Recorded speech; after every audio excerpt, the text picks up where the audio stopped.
Your voice, your vote in the first vice presidential debate of 2024 between Republican J.D. Vance and Democrat Tim Walz will take place tonight. And in an election as tight as this one, the stakes could not be higher. 13 on Your Side political reporter Josh Albertus spoke with one local expert today on what we can expect and why tonight's may be different from the vice presidential debates of the past.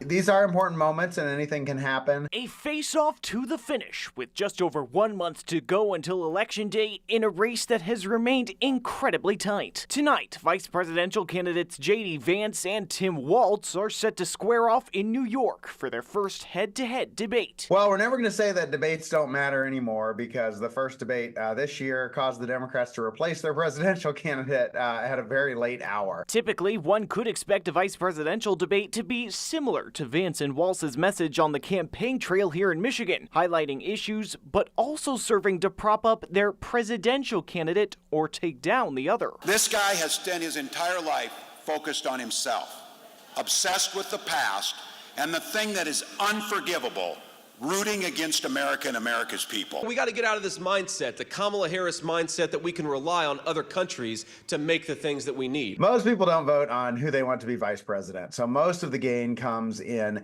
changing people's views of the presidential candidates and the tickets rather than the vice presidential candidates themselves. But this time, the prospect of another presidential or vice presidential debate is up in the air, perhaps giving more incentive to undecided voters and those whose perceptions are key. Given that we may not have another presidential debate, this may be the last chance for voters to hear from both candidates or both teams off the cuff.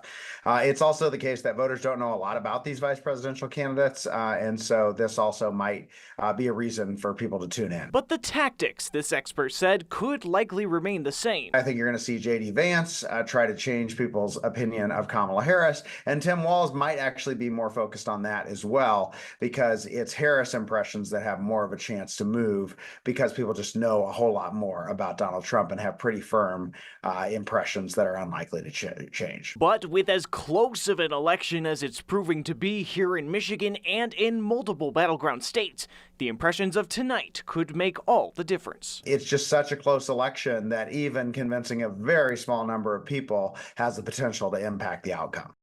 Josh joins us from the newsroom. And Josh, where and when can people watch the debate tonight?